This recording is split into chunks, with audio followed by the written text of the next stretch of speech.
Got a situation here. 215 complete.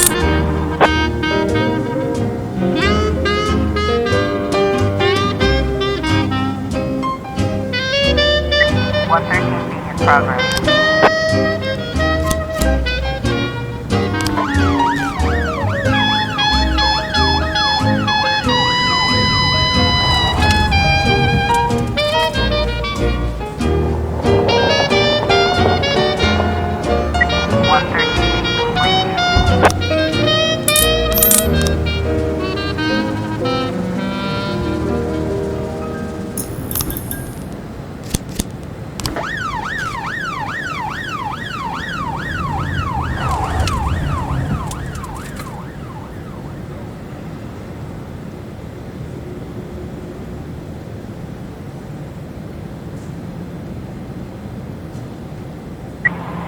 In progress.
411 in progress.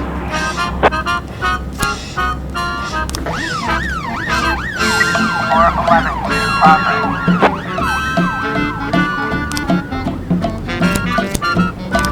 411 in progress.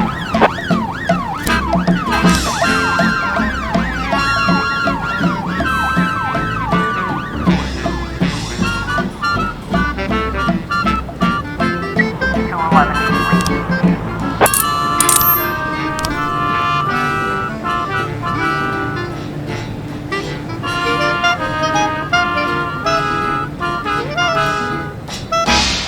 411 complete.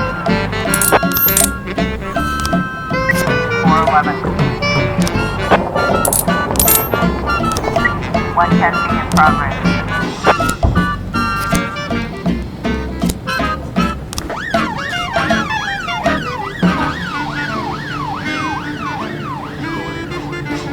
413 in progress.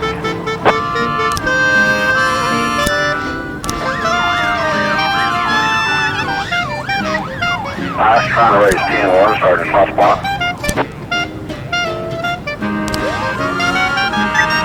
10 in progress.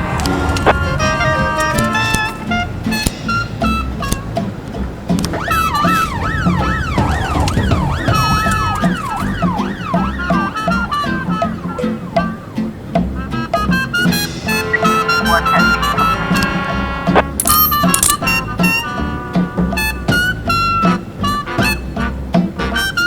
413 complete. 10 complete.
216 in progress.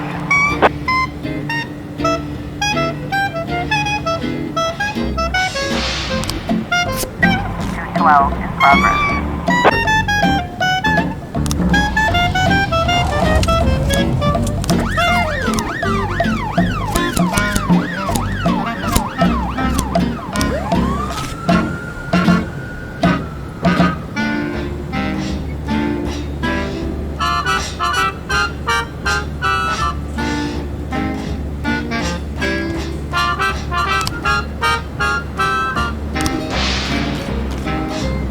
213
I was trying to raise 10-1, starting hot spot.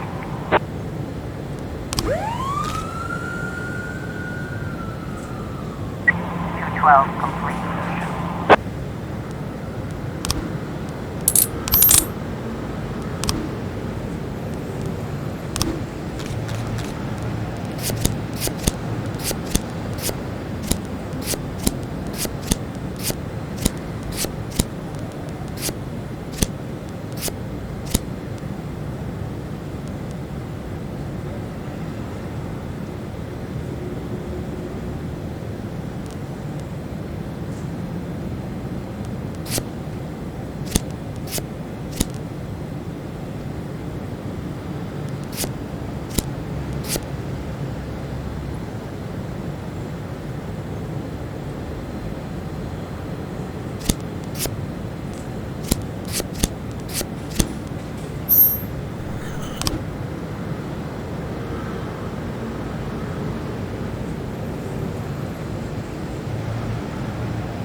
You know when a police chief really feels his power?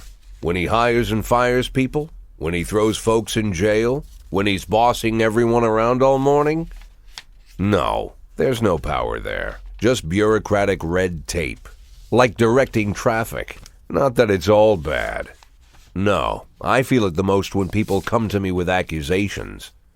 Accusations happen outside the law. They don't need to be rational or supported by evidence. They don't petition justice in the careful words of legal formality. No, an accusation is a personal cry, full of resentment or envy, a defeated moan, or an angry howl. The accuser rarely imagines you'll share their resentment, their envy, their hatred. No, but they do imagine that your love of power is so strong that you'll leap to decide the fates of others, happy just to take someone's word for the facts. Businessmen accuse the gangsters blame our public figures denounce politicians, the politicians point to the businessmen. When it comes to accusation, there's only one rule. Don't aim too high. If you overestimate your own importance, then complaining can cost you your life.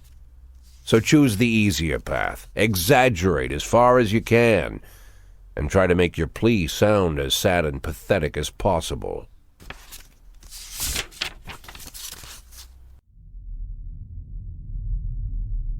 The accusation I received today sure didn't fit the normal mold.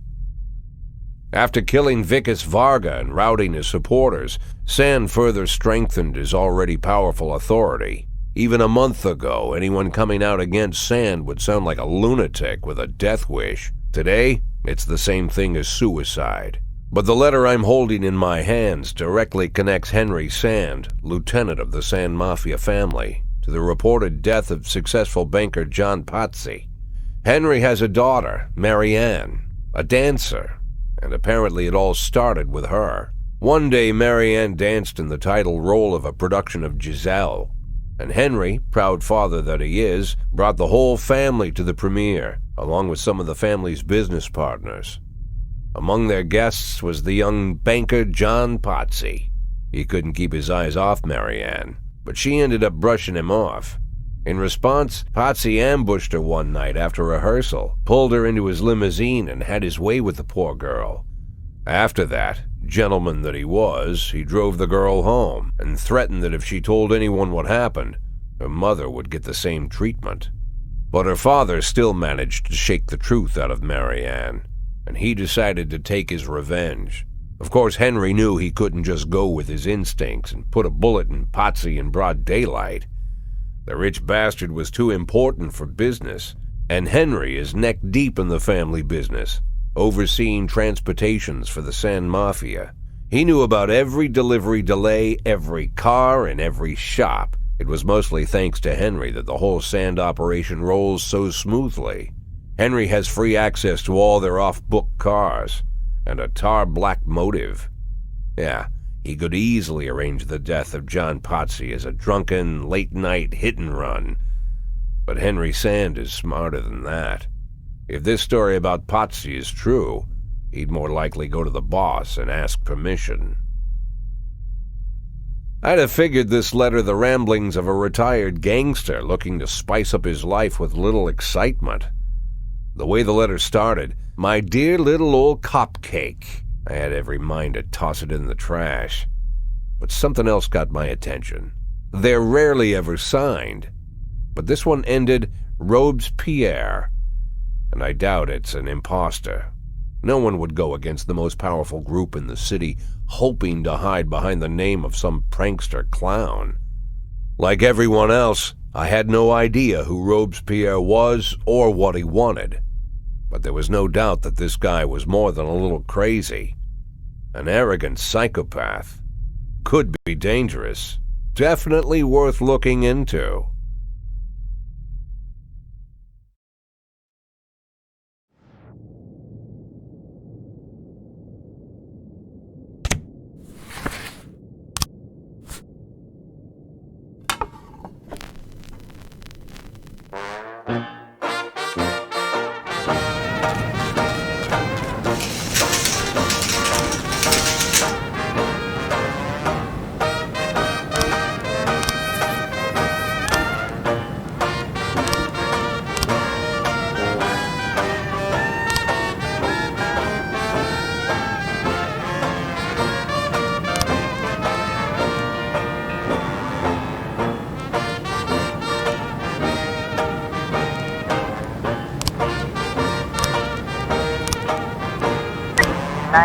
in progress.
412A in progress.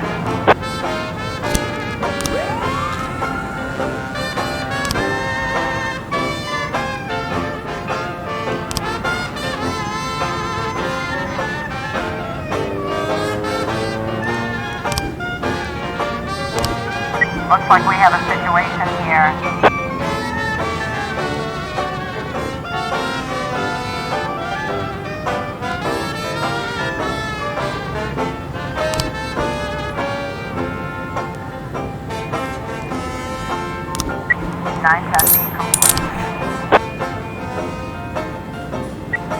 I was trying to raise 10-1, Sergeant Hotspot. 910C in progress.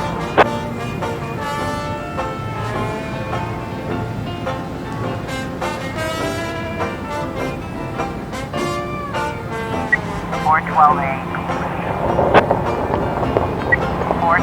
in progress.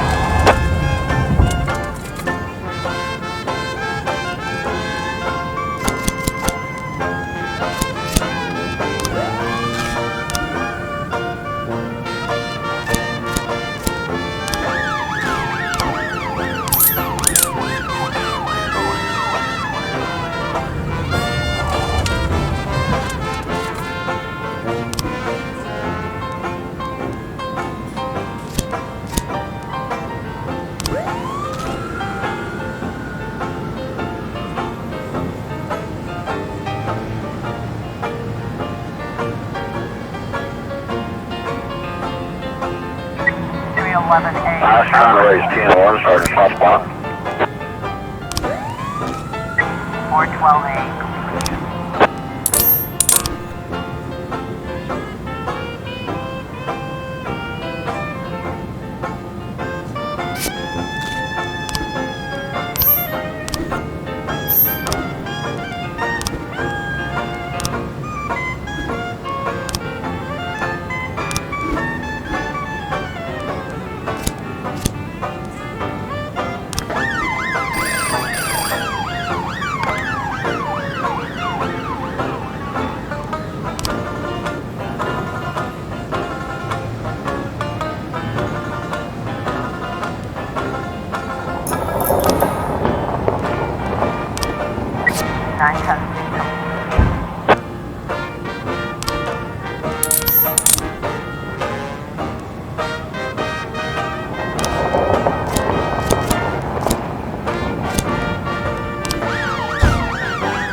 In progress.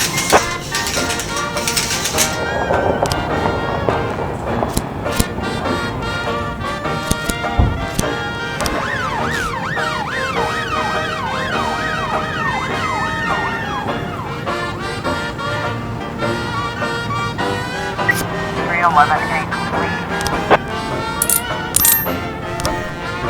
410 in progress.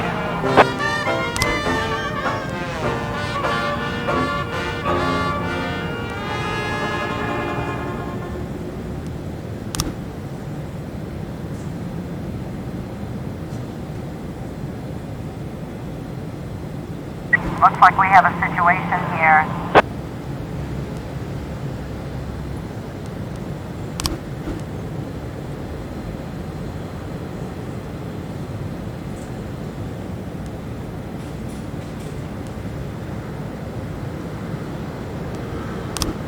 Complete.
410 be complete.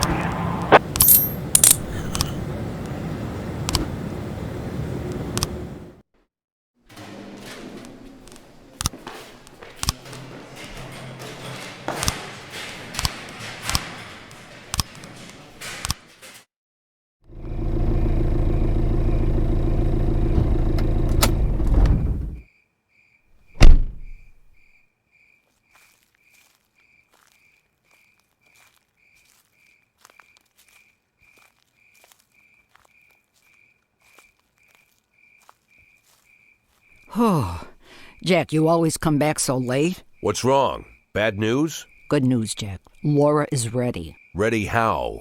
She's coming back? When? Not that fast, Jack. Laura's ready to talk. But if she's ready to talk, she's getting ready to come back. You just need to find the right words. You can find the right words, right, Jack? I'm not an idiot.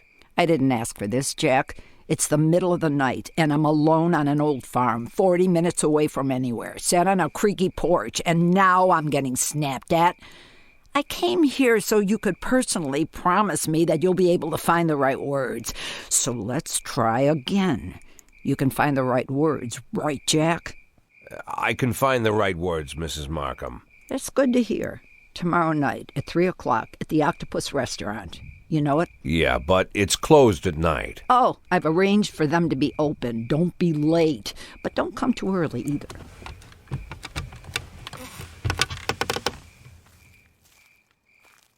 Mrs. Markham? Yeah? I should probably offer you some tea or something before you go. Do you have any tea? No. Good night, Jack.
carry no gun. This train don't carry no gamblers. This train don't carry no gamblers, no crap shooters or midnight robbers. This train don't carry no gamblers. This train. While I was on that train at 5:02, heading for Mobile, I had a couple of 311A in progress. just to pay the price of a meal. Well, I threw them on the blanket and they started doing tricks. I was on that train at 5:02, they threw me off at 5:06. Well, this train don't carry no gamblers. This train don't carry no gamblers. This train don't carry no gamblers, no crap shooters or midnight ramblers. This train don't carry no gamblers. This train.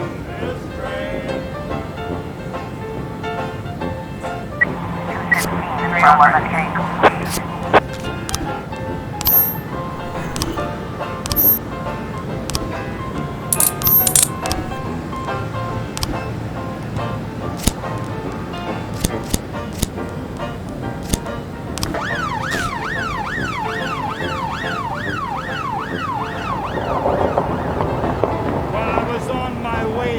Mississippi, when a gal got 910B in progress. I said, right down beside her, and she started to complain. The conductor thought the action, it was somewhere near St. Joe. I was on my way from Mass to Miss, but Officer on scene. Looks like we have a situation this here. train don't carry no gamblers. This train don't carry no gamblers. This train 910 complete. This train don't carry no 1311 in progress. no crap shooters or midnight rappers. This train don't carry no gamblers. This train.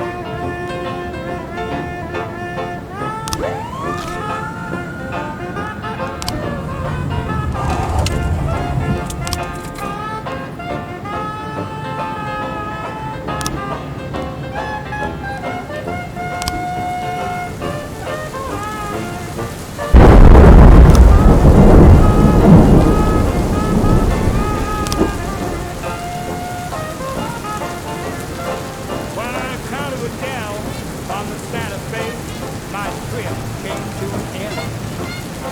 I said, this train like this will ride with years of thread.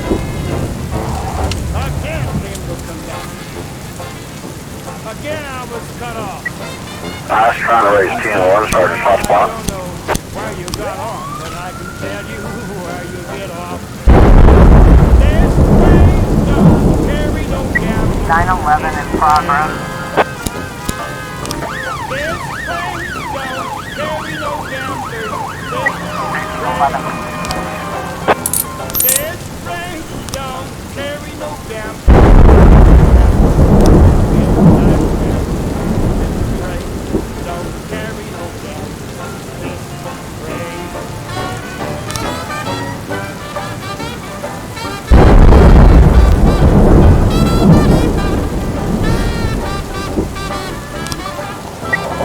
In progress.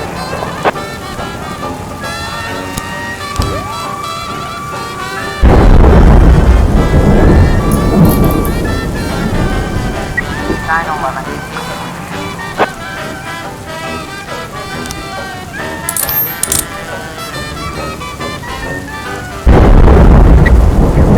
Progress.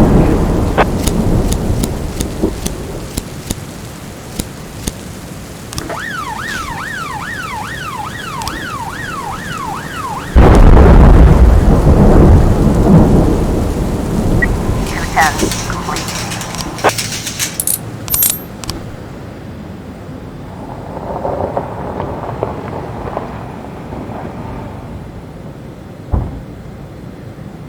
Looks like we have a situation here.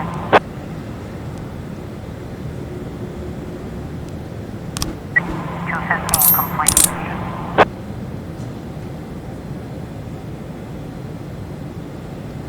412A in progress.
412A completion.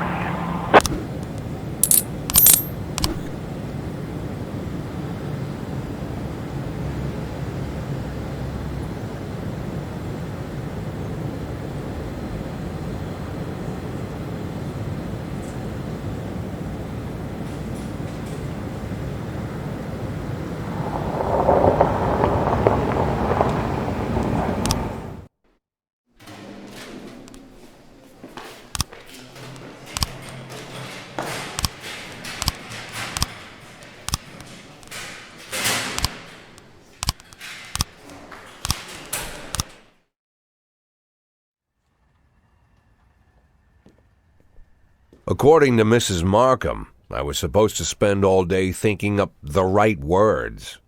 But to my surprise, I did my best work when I shut my head off. I didn't even want to think why Laura decided we'd meet at 3 o'clock in the morning, and in a restaurant we'd never gone to. I didn't know what to tell her, and something tells me she's no more ready for this meeting than I am. By nightfall, I finally stopped worrying. The right words would come when they were needed.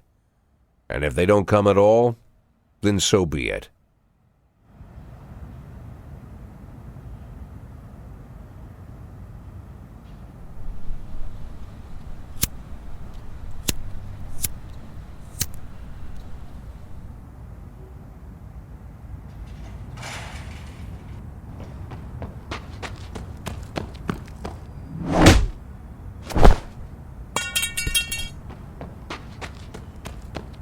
I've heard said, when you're knocked out by a single blow, you don't have time to feel any pain. Well, that's a lie. It's painful as hell. Every day I spent in that coma, the pain was unbearable.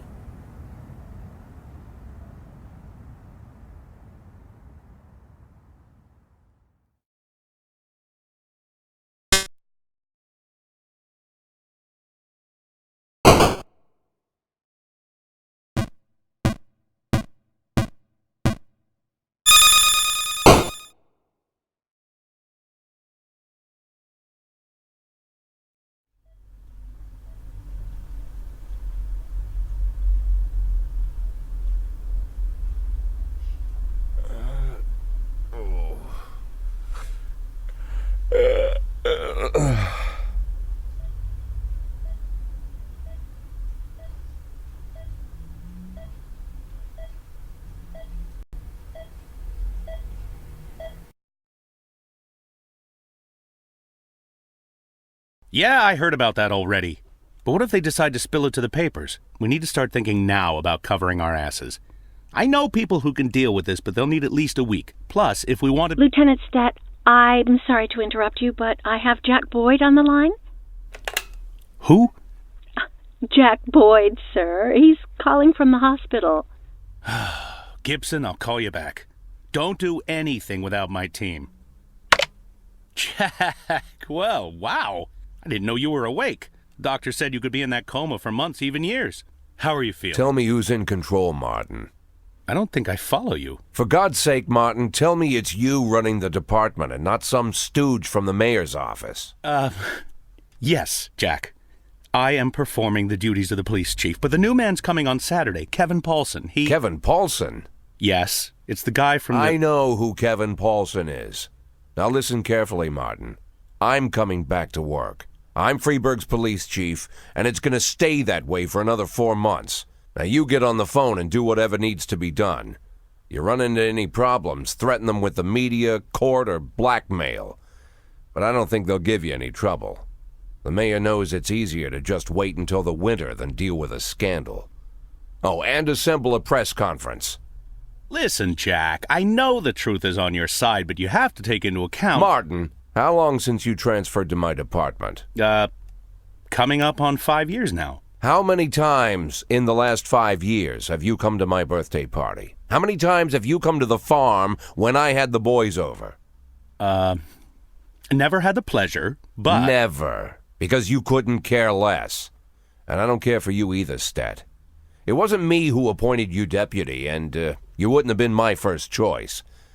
But if you do ever come over to my house, you won't miss the big hole in my backyard. Garbage pit. You know, for old rubbish. A smelly hole filled with rotten furniture and other crap. So, Stet, if I even for a moment doubt your devotion, you'll go straight into that pile of trash. Maybe you'll get to catch up with some old friends. You remember Kendrick, don't you? I'll schedule the press conference for tomorrow, all right, Jack? The day after tomorrow. Tomorrow I'm going shopping.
No, that would be too much.